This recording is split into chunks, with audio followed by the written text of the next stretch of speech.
deterioration, death, destruction, war. All justified, but how? How can the truth be manipulated to support such actions?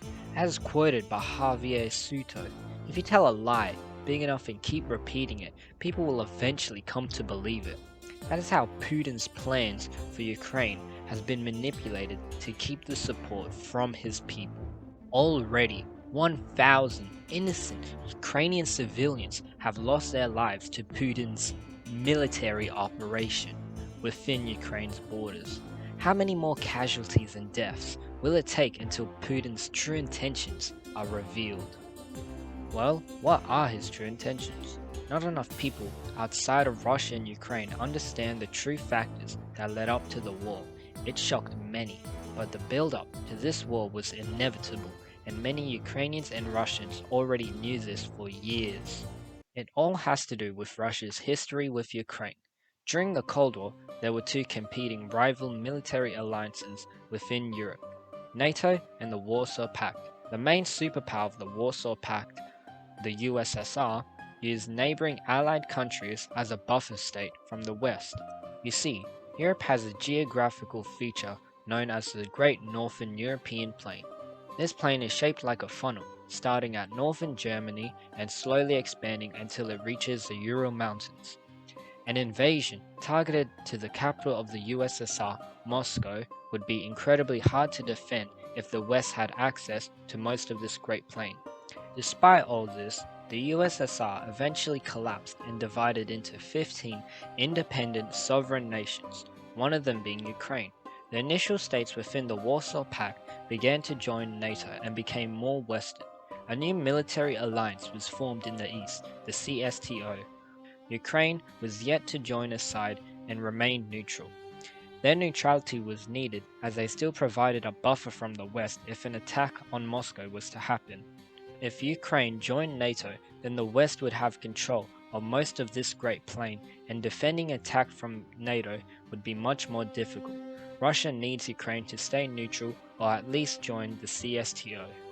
This is only the beginning of what Russia really wants from Ukraine. Gas and oil are what I believe to be the main reason of this war. Russia is the biggest exporter of gas and oil within Europe. The foundations of Russia itself is made off the revenue produced by exporting gas and oil. Around 50% of Russia's annual revenue is from gas and oil exports.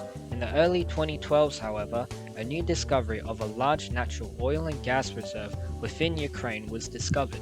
This reserve was located in Crimea and the Black Sea. New technological advancements in 2010 also enabled the potential to gather oil from shale rocks. This unlocked the potential gas and oil hotspots in Kharkiv and Donetsk.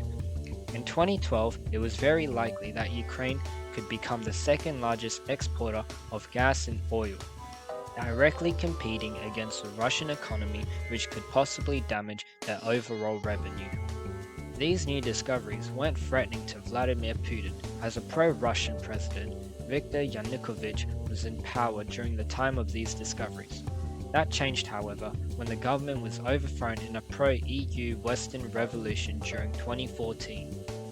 Putin took advantage of this by annexing Crimea and occupying 80% of the natural gas and oil discovered there. This move could come back to bite Putin, however, as the current president of Ukraine, Volodymyr Zelensky, is determined on reclaiming Crimea from Russia, and it could be very possible that Ukraine will succeed in this task if they join NATO. You see, Article 5 of the NATO treaty states, if a NATO ally is a victim of an armed attack, each and every other member of the alliance will consider this act of violence as an armed attack against all members and will take the action it deems necessary to assist the ally attacked. Article 5 might be triggered if Ukraine joins NATO. Putin knows for a fact that he won't be able to win a war against NATO, and this is mainly due to NATO's technological advantage and Russia's demographic issue. After the fall of the USSR, Russia's population has been declining, thus limiting the amount of manpower the military has. Putin knows the sooner he invades Ukraine, the easier it would be for him. This can be seen in the Donbas region of Ukraine. Two separatist regions, Donetsk and Luhansk, has been at war with Ukraine for 8 years and has claimed the lives of 14,000 people. These separatist regions have been funded by Russia, and on the 21st of February 2022, Russia has recognized both regions as independent sovereign states. 3 days later, on the 24th, Russia invaded Ukraine and placed troops in both regions. But how has Putin justified all of this? Well, when Crimea was first annexed in 2014, Putin stated that he was ensuring proper conditions for the people of Crimea to be able to freely express their will. Something similar was also stated in the invasion. Firstly, Putin denied that it was a war or invasion. He initially described it as a military operation. He claimed that his goal was to demilitarize and denazify Ukraine, to protect the people that were subjected to 8 years of genocide and bullying by the Ukrainian government. All of this was fiction and lies fed to the Russian people by the man in power. The troops deployed in Ukraine were also fed the lie that they were just performing a standard training drill, not partaking in an all-out war. This is how Putin has manipulated the truth by feeding a lie. The whole world is against Russia right now, and there's a clear reason why.